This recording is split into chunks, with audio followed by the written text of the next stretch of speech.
This is Gary Atensi with CNTV, and today we're in Cherry Creek. I am here at AgeWell MD. Since 2014, they have been providing hormone replacement therapy for men and women here in Cherry Creek, as well as the entire city of Denver.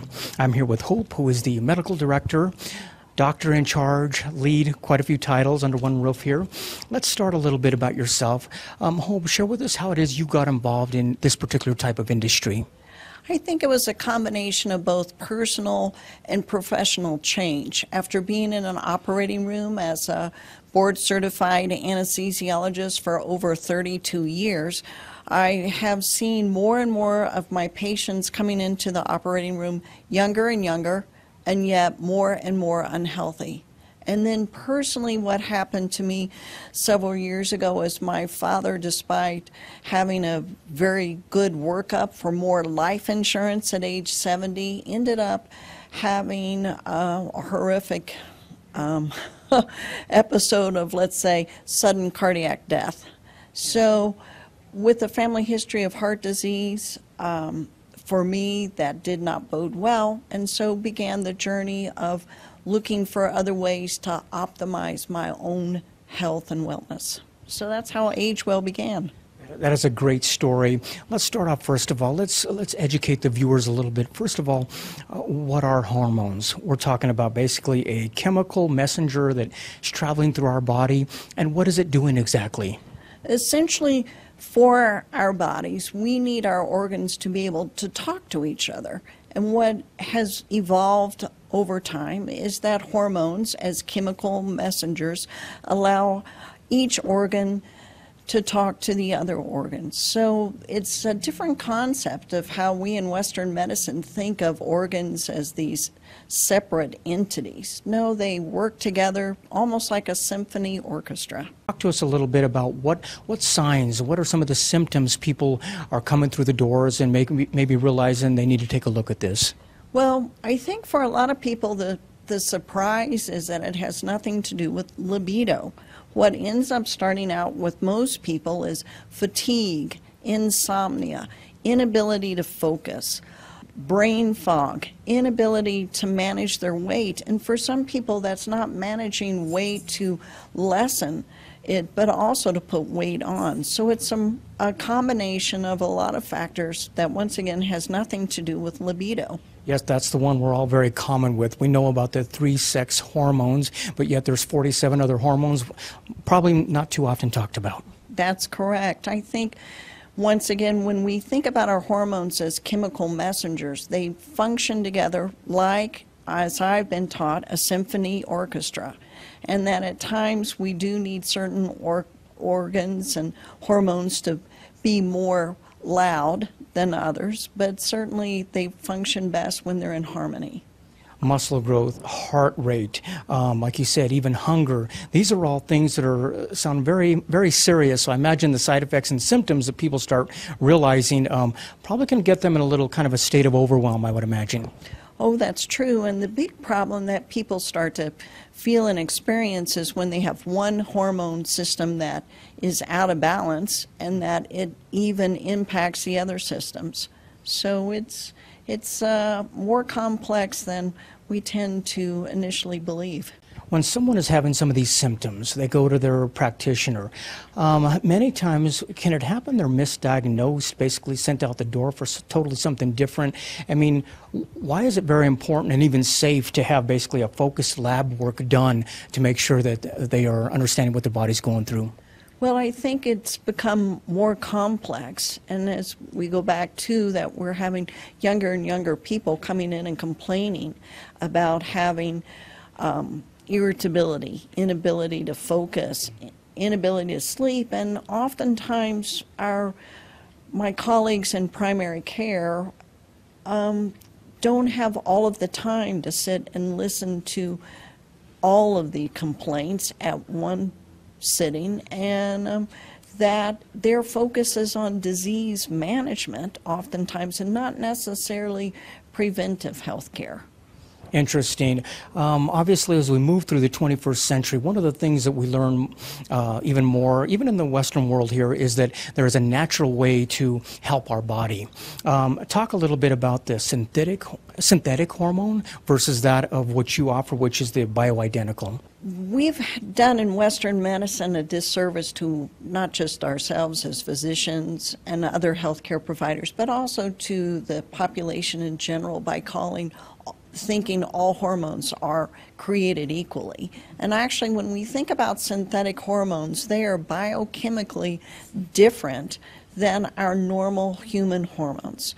And synthetic hormones historically have come from such things as the term Premarin, which is an estrogen, stands for pregnant mare's urine. So that's certainly not biochemically the same as human hormones. And certainly the bioidentical hormones come from a plant-based substrate from either yams or from soy, and they look identical to our human hormones. So we have to get substrate from somewhere. So that's where this comes from. That is amazing. When we're looking at synthetic hormones, is the issue many times really the absorption that we're able to handle, our body can handle them or not?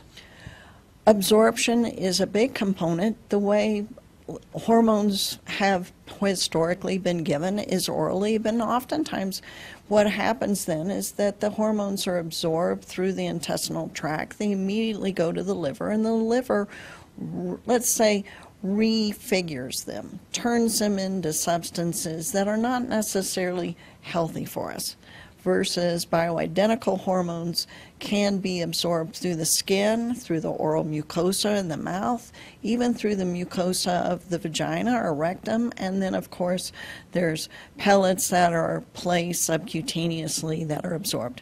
So we're not talking about an oral absorption here. We've got many different ways to go through the therapy. What is the most efficient that you see happening here in the office?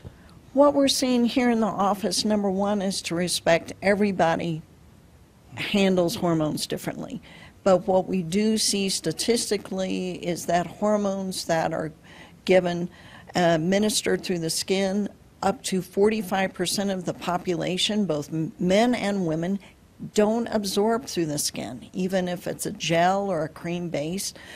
Some hormones work best when they're given subcutaneously, such as testosterone, estrogen, through pelleting, which is given over a period of time, one dosing.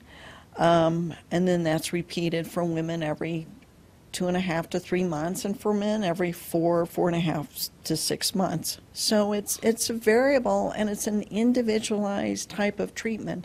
Almost analogy as being in the operating room. How much does it take to put somebody to sleep? And my answer is always the same: enough.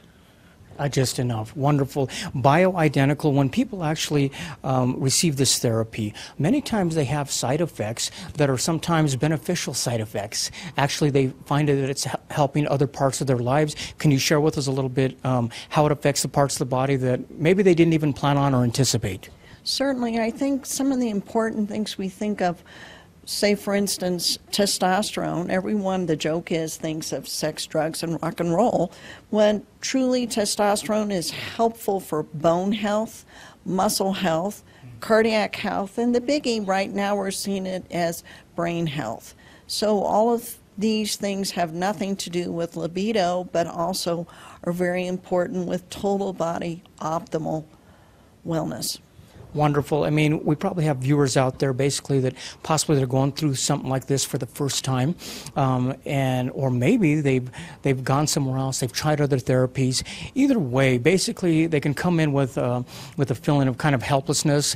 Is what you've created here a place that really can educate people and really provide a competent staff, at the same time being compassionate with folks?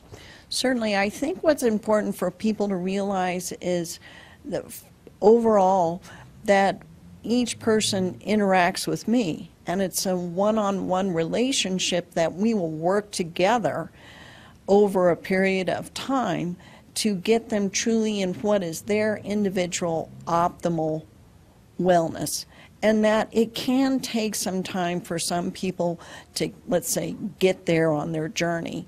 I use the analogy that I say I'm bringing them up from the subterranean basement of an apartment building, and I'm trying to take them up to the penthouse. And that I wish that we could always ride that express private elevator, but I swear some people want or need to stop at every floor and visit it on their way up to improvement in their health. But obviously that starting point is a consultation on the front end where basically it's one-on-one. You understand what they're looking for and you're putting together a program for that. Are they happy to have that time with a doctor basically with it wants to understand, and it's not a quick, one size fits all, but really a customized approach? It is a customized approach, and I think what's important for people to know about, and what my patients are saying now, is that I hear the common statements over and over again is, number one, no one ever looked at me this way. No one's ever tested me this way. And this is a huge thing.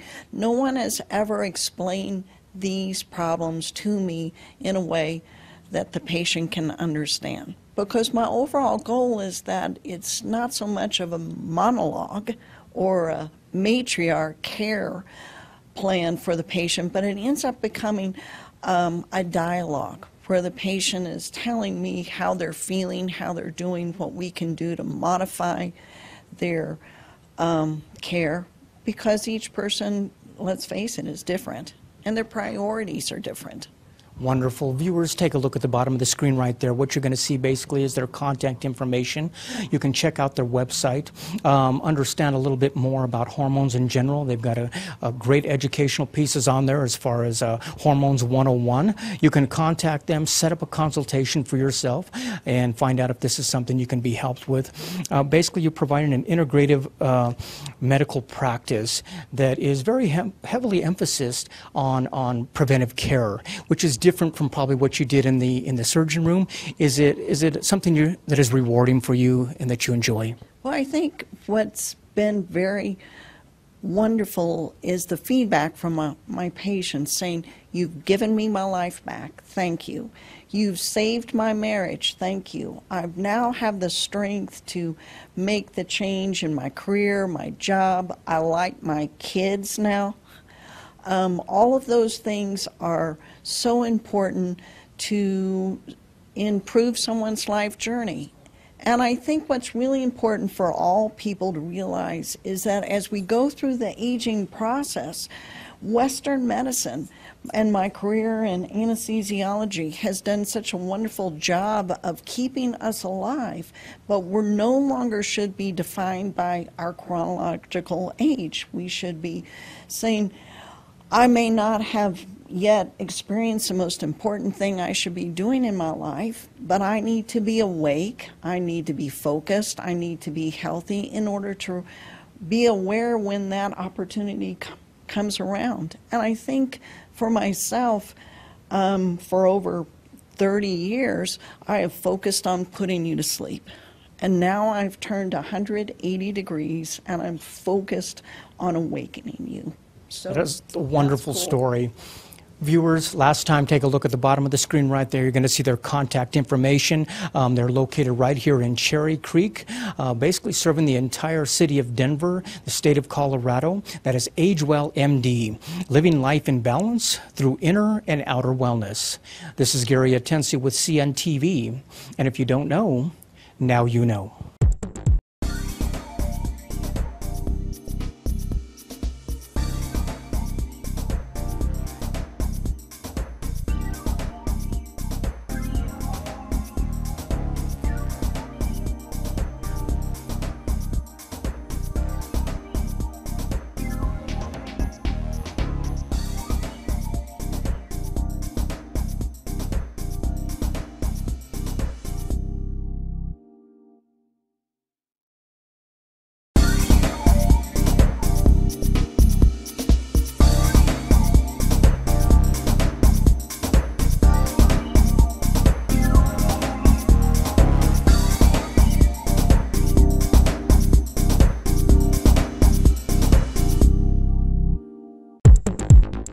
This is Gary Atensi with CNTV, and today we're in Commerce City, Colorado. I'm here at CWS Colorado. Since 2004, these concrete washout systems have been providing an environmentally safe collection and recycling of water and solids across construction sites here in Colorado.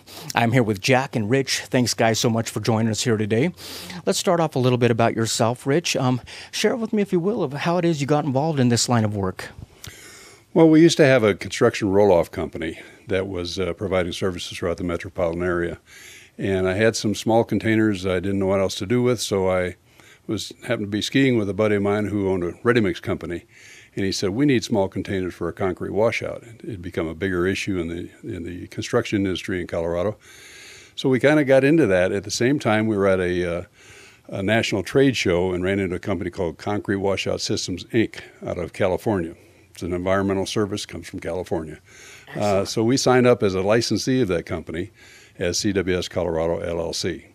Wow. I mean, let me ask you this. Obviously, we've got construction projects going on all across the city here. One of the materials that we always use is that of concrete. Well, basically the foundation of almost any project out there. You could almost say this material has stood the test of time. Tell me why you think that's so with concrete. Well, concrete is an important product used in the construction industry and building things. And one thing most people don't realize is that the concrete washout water, the water that comes off the project itself, has a very high pH, which makes it as detrimental to the environment as though you were pouring Drano into the environment. So we've determined that it's a service we can provide to our customers. We like to say our marketing department is a federal EPA, and the Clean Water Act of 1972 has mandated that this type of construction byproduct cannot be poured into the environment because it's very detrimental to any living organism. It'll kill fish, plants, anything. So not only is concrete messy to work with, but the fact that it actually can be dangerous for our environment. The services that you provide, do you fall safely within the regulations of the local area here? Yes, we not only fall into the local oversight, which is the Department of Health in the state of Colorado, but we're also in compliance with all of the federal EPA rules and regulations. We're the only company in our industry, the concrete washout industry, that is permitted by the federal EPA and the our local water department, South Adams County Water and Sanitation District, to provide services like this. We're the only ones that totally recycle the water and the solids. These are patented roll-off containers that basically you're using here. Obviously, they're safe, they're reliable, and at the same time, you're basically it's a green product because you're actually recycling here. It's very green. In fact, several very valuable LEEDs points are awarded for the recycling of the product, of the byproduct itself, and we provide that service to our customers. These systems are obviously built for heavy-duty use out in the location there, and also at the same time, I would imagine pretty high capacity. Tell me about that. Well, our containers have a capacity of 5.5 cubic yards, and we find that about half of that will be water, and half of that are the solids that are in the concrete mix, the aggregate, sand and gravel, things like that. And the sand and gravel is recycled to be used as road base. The water we treat ourselves here at our facility and turn that back into the South Adams County Water and Sanitation District to replenish their water supplies. So these systems, basically, they accommodate the mixer trucks out there. They're accommodating the pump trucks out there, pretty much any type of project there. That's right. We provide most of our containers. The customers will be the general contractors of a big project.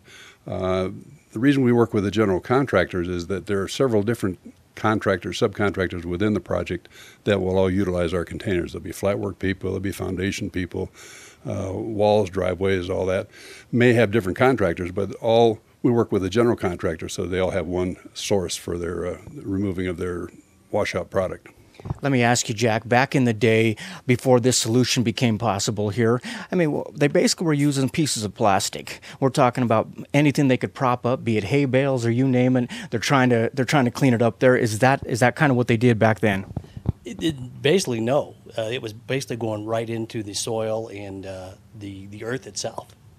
And eventually it would feed its way down into the water tables.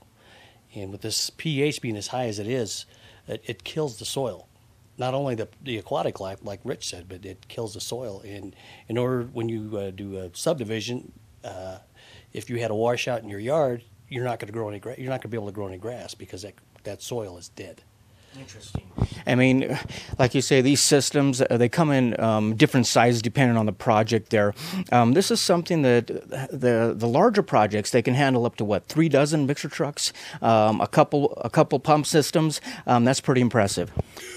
Well, it generates a lot of byproduct, and we put out containers. We may have multiple containers on one site, or we may have several of them throughout the whole project. Like when we're going up and down the 225 Fast Tracks project, we had as many as 10 or 12 containers on that project. Now, our containers are large enough that they will handle a big pour, and if we have a huge pour, we'll even send out our vacuum truck to pump the water off of the containers, so it gives them extra capacity. These systems were created by really a veteran in this industry, somebody who basically was a contractor himself when it comes to concrete. You've got basically the ramp version. You also have an unramped version, so if you're working in a little bit tighter areas, those have to be pretty useful for people depending on the project. Well, the ramps themselves are designed so that the pump trucks can back up and wash out into our containers. We find that in some areas they are limited in space. When we put out the rampless containers, they take up less space, but they still have the same capacity. These have to be pretty powerful portable vacuums, I would say, that are actually sucking this out. What happens to the water once you get it on this end? Is it treated on this end and recycled as well? All the water is brought back to our facility where we treat the water and reduce the pH and take out all the solids, the total suspended solids in the water itself, and then we discharge it to the South Adams County Water and Sanitation District. Wonderful. Viewers, take a look at the bottom of the screen right there. What you're going to see is their website. First of all, on the website, you can take a look at the services they provide out there for you. You can also take a look at some of the photos they have. They've won many awards as well as endorsements. This is really something that's been a problem in this industry for many years, and we now have a solution not only here in Colorado, but soon expanding around nationwide as well. Let me ask you this. This is a powerful solution that has come together here, possibly something that's plagued this industry for many years, not only the folks, but also the regulators. What has been the response out there of people that have used your services? We've been heartened by increasing appreciation of the service that we provide by the general contractors themselves, by the environmentalists around the country, and particularly in Colorado. Colorado is thought to be a very pristine and clean state, but we find that the enforcement of these types of regulations and rules has been somewhat lax because many people didn't know it was available. When we started in 2004, it was a brand new service and nobody knew about. But every year we've grown dramatically each year, and each year we added new equipment, new containers, new trucks, and we're now able to meet the demands of the marketplace even as it grows. Jack, let me ask you, folks out there basically who have never tried your services before, maybe they're doing it the old way, maybe it's got to be kind of labor intensive to set it up and do it like they used to do it, and yet it's not really a profitable situation. Does this actually help the bottom line on a lot of companies when they're able to use something as efficient as your systems? That's one of the benefits that we've become to know with the contractors, and the contractors have really started to appreciate more, is the fact how portable these systems are. Where before they would have to dig out the pit, reclaim the hard solid waste in there, and then bury the pit back up. Now they just call us, we come over, pick it up, move it down, set it down wherever they want to set it down at. Wow, we're talking about a really turnkey solution, something very easy for folks to give a call to. You come out, get the job done regardless of the project size. Wonderful. Viewers, last time, take a look at the bottom of the screen right there. What you're going to see is their website. They got the contact information on there as well. You can take a look at the different services. Also check out the testimonials tab, and you'll find out that not only the regulators out there are loving this company, but also you're going to find also that the actual contractors out there are understanding that this is really an easy solution to take care of something that has been plaguing the industry for some time. Once again, that is Concrete Washout Systems, CWS Colorado, located right here in Commerce City. This is Gary Atensa with CNTV, and if you don't know, now you know.